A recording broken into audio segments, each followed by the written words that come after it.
إن أول بيت وضع للناس للذي ببكة مباركا وهدى للعالمين فيه آيات بينات مقام إبراهيم ومن دخله كان آمنا আল্লাহ পাক রব্বুল আলামিন বলেন নিশ্চয়ই এই পৃথিবীর বুকে সর্বপ্রথম ইবাদতখানা হইল বাইতুল্লাহ, যেটা মক্কায় অবস্থিত। সেখানে রয়েছে বরকত আর বরকত, এবং যেটা গোটা পৃথিবীর মুসলমানদের জন্য হেদায়েতের দিশারি।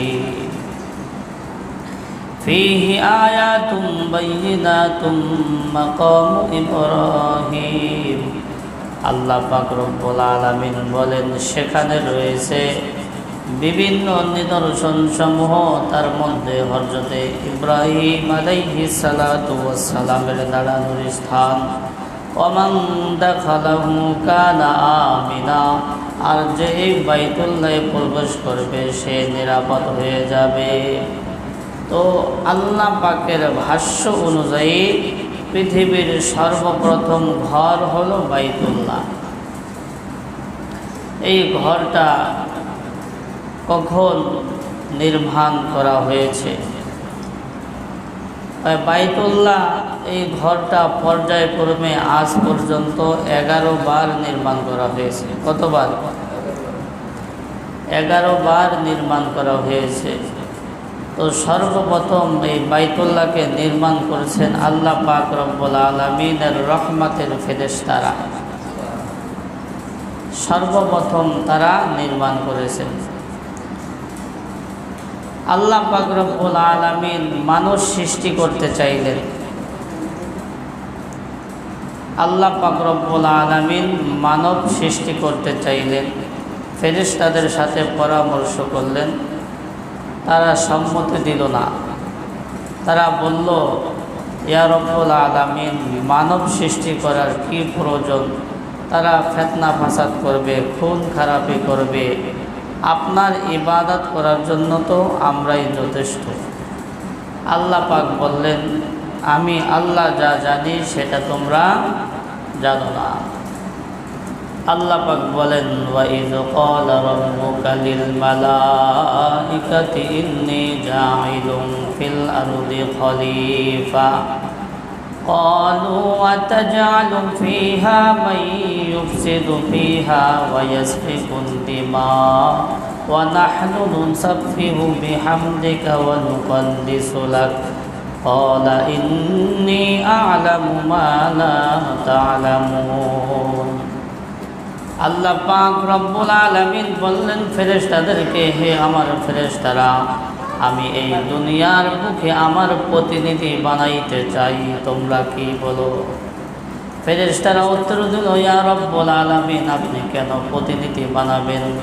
যারা দুনিয়াতে রক্ত ফাসাদ করবে, খুন খারাপি করবে।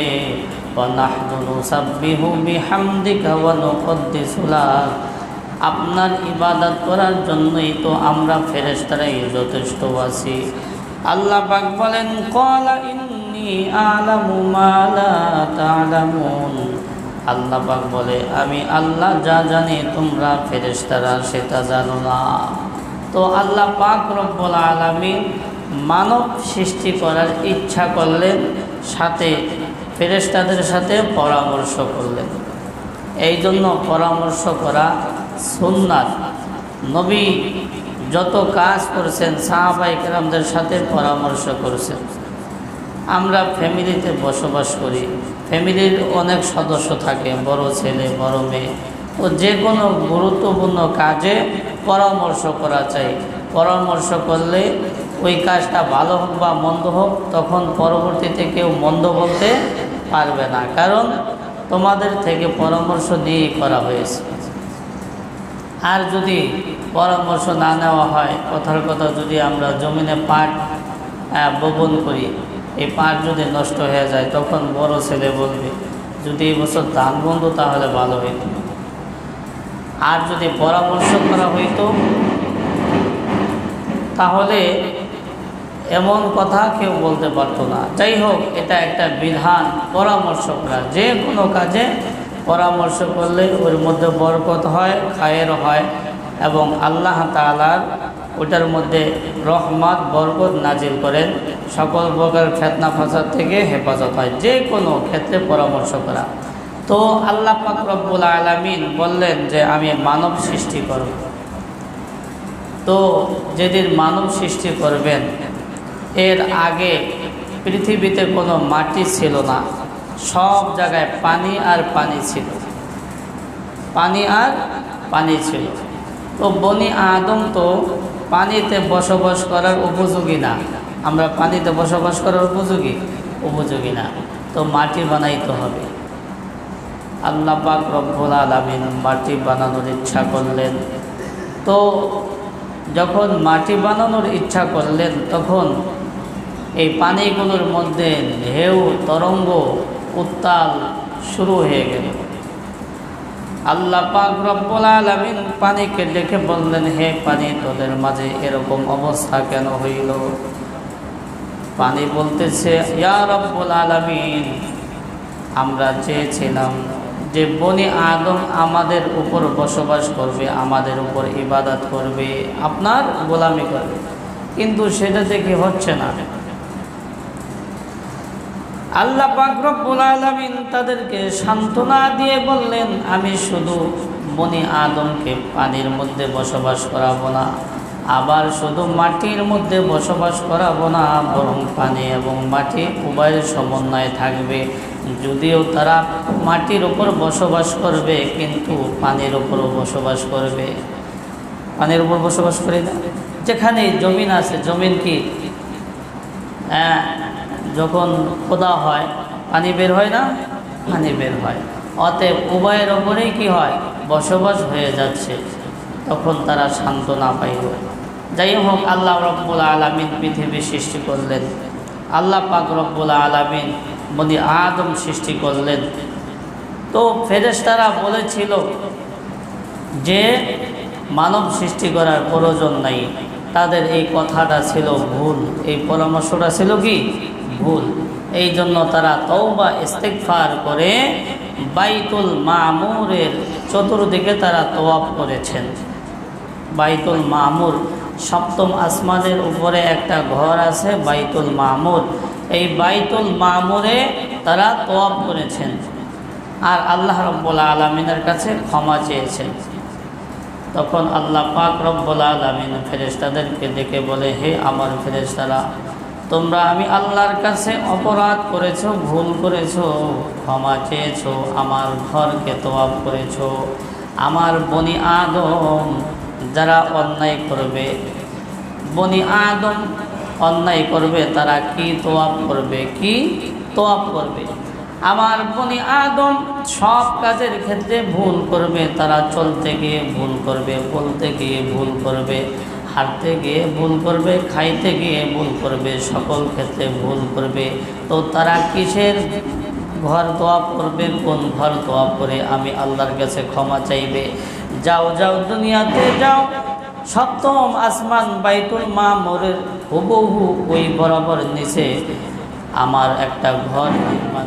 যাই হোক, আল্লাহ পাক রব্বুল আলামিন ফেরেশতাদেরকে বললেন যে তোমরা অন্যায় করছো, গুনাহ করছো, অপরাধ করছো, আমার কাছে তওবা ইস্তিগফার করছো, এরপরে আমার ঘর তওয়াফ করছো। তো আমার বনি আদম তারা তো অপরাধ করবে, তাদের সকল ক্ষেত্রে অপরাধ করবে, হাঁটতে গিয়ে অপরাধ করবে, চলতে গিয়ে অপরাধ করবে, বলতে গিয়ে ভুল করবে।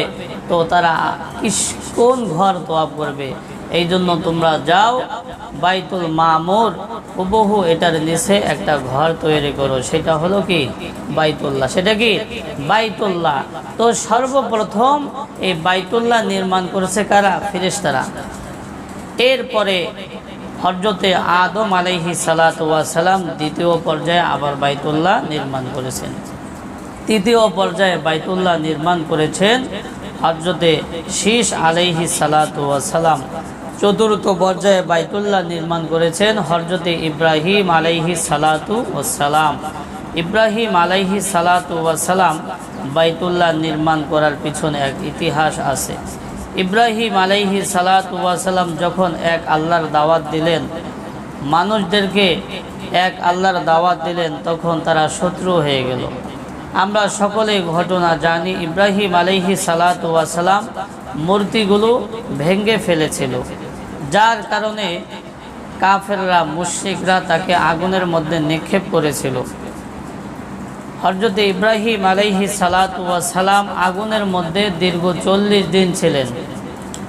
দীর্ঘ 40 দিন ছিলেন, বিশাল আগুন জ্বালাইছে। এই আগুনের মধ্যে হযরত ইব্রাহিম আলাইহিস সালাতু ওয়াস সালাম দীর্ঘ 40 দিন ছিলেন। ইব্রাহিম আলাইহিস সালাতু ওয়াস সালাম যখন আগুন থেকে বের হলেন, তাকে জিজ্ঞাসা করা হইল, আপনি ওখানে কি অবস্থায় ছিলেন?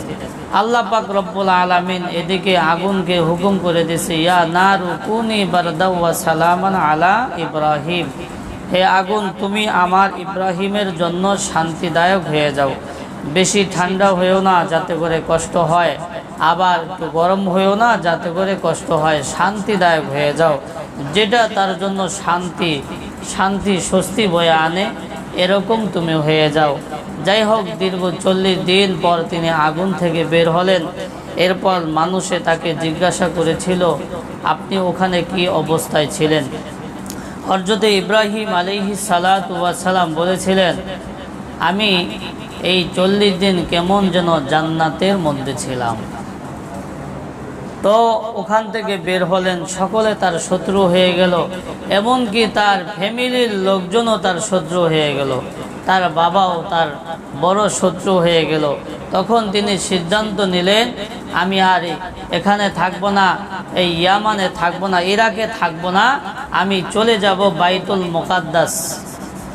বাইতুল মুকাদ্দাস ফিলিস্তিনে চলে যাব। তখন তিনি তার স্ত্রী হযরতে সারা রাদিয়াল্লাহু তাআলা আনহাকে নিয়ে, সারা আলাইহিস সালাতু ওয়াস সালামকে নিয়ে তিনি রওনা হলেন ফিলিস্তিনে, বাইতুল মুকাদ্দাস। তো পথিমধ্যে মিশর পার হতে হয়। মিশরের এক বাদশা ছিল, জালেম বাদশা, যে কোনো সুন্দরী নারী দেখলে তার সাথে কুকর্ম করত। যখন ওখান দিয়ে অতিক্রম করতেছিল, তখন লোকজন ওই বাদশার কাছে সংবাদ দিল যে একজন সুন্দরী নারী এখান দিয়ে যাচ্ছে। তখন ওই বাদশা বলল, তাকে ধরে নিয়ে আসো। ধরে নিয়ে আসার পরে সে বলল, আমার কামরার মধ্যে তাকে ঢোকাও। এদিকে ইব্রাহিম আলাইহিস সালাতু ওয়াস সালামকে বের করে দিল। ইব্রাহিম আলাইহিস সালাতু ওয়াস সালাম সেজদায় পড়ে দোয়া করলো, হে আল্লাহ, আপনি আমার ইজ্জতকে আজকে রক্ষা করেন। তো ভিতরে যেই অবস্থায় হোক, আল্লাহ পাক যতই রক্ষা করুক, একজন স্বামীর ভিতরে একটা খুঁতখুঁতি থাকতেই পারে, ঠিক না? কি হইতেছে। আল্লাহ পাক রব্বুল আলামিন এই জিনিসটাকে দূর করার জন্য ভিতরে কি অবস্থা হচ্ছে ঘরের মধ্যে, আল্লাহ পাক রব্বুল আলামিন সব কিছু ইব্রাহিম আলাইহিস সালাতু ওয়াস সালামের চোখের সামনে তুলে ধরছে। তো তিনি দেখতে পাচ্ছে, ওই বাদশা যখন সারার দিকে ধাবিত হইল, সাথে সাথে ওই বাচ্চার হাত পা সব বাঁকা হয়ে গেল, বিকলাঙ্গ হয়ে গেল, পঙ্গু হয়ে গেল। তখন ওই বাদশা বলল, হে সারা, তুমি আল্লাহ তাআলার কাছে দোয়া করো, আল্লাহ তাআলা যাতে করে আমাকে সুস্থ করে দেন। তিনি দোয়া করলেন, সুস্থ করে দিলেন। আবার সে কুকর্ম করার চেষ্টা করলো, আবার সে বিকলাঙ্গ হয়ে গেল, পঙ্গু হয়ে গেল। আবার সে সারার কাছে বলল, তুমি দোয়া করো আমি যেন সুস্থ হয়ে যাই, তবে এবার বলছি যে সুস্থ হলে আর এরকম করব না। যাই হোক, তিনি দোয়া করার পরে তিনি সুস্থ হয়ে গেলেন, আর এরকম করলেন না। তো তিনি ভাবলেন যে তারা অবশ্যই অনেক ভালো মানুষ হবেন। তখন ইব্রাহিম আলাইহিস সালাতু ওয়াস সালামকে একটা হাদিয়া দিতে চাইলেন, যে ইব্রাহিম, আমি তোমাকে হাদিয়া দিব, তুমি হলা অনেক ভালো মানুষ। হাদিয়া কি? আমার মেয়েকে তোমাকে দিয়ে দেব, আমার মেয়েকে তোমাকে দিয়ে দেব। মেয়ে হলো হাজেরা আলাইহিস সালাম। মেয়েকে হাজেরা আলাইহিস সালাম হাজেরা আলাইহিস সালাতু ওয়াস সালামকে দিয়ে দিলেন। ইব্রাহিম আলাইহিস সালাতু ওয়াস সালাম হাজেরা আলাইহিস সালাতু ওয়াস সালামকে বিবাহ করে নিলেন। যাই হোক, এরপর দুই স্ত্রীকে সাথে নিয়ে রওনা হলেন বাইতুল মাকদাস। যখন ফিলিস্তিন মসজিদে আকসা সেখানে পৌঁছলেন, আল্লাহ পাক হুকুম দিলেন যে হাজেরাকে মক্কায় রেখে আসার জন্য, হাজেরাকে মক্কায় রেখে আসার জন্য। এদিকে হাজেরাকে পরে বিবাহ করেছে। সারাও অনুমতি দিয়েছে, সারার সন্তান হচ্ছে না, সারা অনুমতি দিয়েছে যে আপনি বিবাহ করেন, যেহেতু সন্তান হচ্ছে না। আলহামদুলিল্লাহ, বিবাহ করার পরে হাজেরার ঘরে সন্তান আসলো। হাজেরার ঘরে কি সন্তান আসলো? তিনি হলেন হযরতে ইব্রাহিম আলাইহিস সালাতু ওয়াস সালাম। এই সন্তান আসলে তার একটা হিংসা হলো যে আমার বিবাহ হলো আগে, আমার সন্তান হলো না, এর সন্তান হলো। সে হিংসা বশত বলে ফেললো, আমি হাজেরার কানকে ফুটা করে এরপর কানের মধ্যে লোহা দিয়ে দিব। কানের মধ্যে কি দিয়ে দিব? লোহা দিয়ে দিব। সে কসম করে বলে ফেলছে, এখন তো দিতে হবে, কসম করে বলে ফেলছে। এরপরে ইব্রাহিম আলাইহিস সালাতু ওয়াস সালাম এটাকে সমাধা করলো যে তুমি যেহেতু বলে ফেলছো, তাই তার কানকে একটু ফোঁটা করে একটা লোহার সামান্য কিছু দিয়ে দাও। তো এটা যখন দিল, তার সৌন্দর্য আরও বেড়ে গেল। ইতিহাসে পাওয়া যায় যে ওখান থেকে নারীদের কান ফোরানোর যে সিস্টেম ওখান থেকে চলে আসছে। তো সৌন্দর্য আরও বেড়ে গেল। এখন সে আরও জ্বলে উঠল যে যা করতে চাইলাম তা তো হলো না। এবার সে আবার কসম করে বলল, আমি তার পায়ের মধ্যে লোহার বেড়ি পরাবো, লোহার বেড়ি পরাবো। কসম করে বলছে কি করবে। ইব্রাহিম আলাইহিস সালাতু ওয়াস সালাম বলল, তার পায়ে সুন্দর করে একটা শিকল বেঁধে দাও। হ্যাঁ, ইতিহাসে পাওয়া যায় ওখান থেকে নারীদের নূপুর পরার প্রচলন আসছে। যাই হোক, ইব্রাহিম আলাইহিস সালাতু ওয়াস সালামকে আল্লাহ পাক হুকুম দিলেন যে হাজেরাকে মক্কায় রেখে আসার জন্য, হাজেরাকে মক্কায় রেখে আসার জন্য। মক্কায় রেখে আসলেন। অনেক বড় ইতিহাস, ওদিকে যাব না। যাই হোক, এদিকে বাইতুল মাকদাস তিনি নির্মাণ করলেন। আবার ওইদিকে একটা ঘর দরকার, সেটা হলো বাইতুল্লাহ। ইসমাইল আলাইহিস সালাতু ওয়াস সালামকে নিয়ে বাইতুল্লাহ নির্মাণ করলেন, বাইতুল্লাহ নির্মাণ করলেন। তো বাইতুল্লাহ নির্মাণ করার সময় যখন কাজ করলেন, এক পর্যায়ে আর উপরে আর লাগুর পাইতেছে না, তখন ওখানে কাজ করবে কিভাবে? আল্লাহ পাক রব্বুল আলামিন একটা পাথর, যেই পাথরের উপরে দাঁড়ায় কাজ করছে, পাথর অটোমেটিক উঁচা হয়ে যেত, পাথর অটোমেটিক উঁচা হয়ে যাইত। আল্লাহ পাক বলে, ইব্রাহিম আলাইহিস সালাতু ওয়াস সালামের দাঁড়ানোর স্থান, ওখানে যদি 2 রাকাত, এই পায়ের ছাপটা এখনো আছে, কি আছে? পায়ের ছাপটা এখানে আছে। ওখানে দোয়া করলে আল্লাহ পাক দোয়া কবুল করেন। আল্লাহ পাক ওখানে 2 রাকাত নামাজ পড়লে খুশি হন। যাই হোক, বলতেছিলাম যে কাবা নির্মাণ 11 বার হয়েছে। সর্বপ্রথম নির্মাণ করেছেন ফেরেশতারা, এরপরে দ্বিতীয় পর্যায়ে নির্মাণ করেছেন হযরতে আদম আলাইহিস সালাতু ওয়াস সালাম, তৃতীয় পর্যায়ে নির্মাণ করেছেন হযরতে শীস আলাইহিস সালাম, চতুর্থ পর্যায়ে বাইতুল্লাহ নির্মাণ করেছেন হযরতে ইব্রাহিম আলাইহিস সালাম, পঞ্চম পর্যায়ে নির্মাণ করেছেন বনু আমালেকা, ষষ্ঠ পর্যায়ে নির্মাণ করেছেন বনু জুরহুম গোত্র, সপ্তম পর্যায়ে নির্মাণ করেছেন কুসাই বিন কিলাব এর গোত্র, অষ্টম পর্যায়ে নির্মাণ করেছেন কুরাইশরা যখন নির্মাণ করেছেন তখন রাসূল সাল্লাল্লাহু আলাইহি ওয়াসাল্লামও উপস্থিত ছিলেন। আমরা ইতিহাস জানি, হাজরে আসওয়াদ কে ওখানে নিয়ে বসাইবে এ ব্যাপারে দ্বন্দ্ব হয়েছিল। রাসূল সাল্লাল্লাহু আলাইহি ওয়াসাল্লাম নিজে নিয়ে বসাইছিলেন। এরপরে বাইতুল্লাহ নির্মাণ করেছেন ওবাইদুল্লাহ, আব্দুল্লাহ ইবনে জুবায়ের।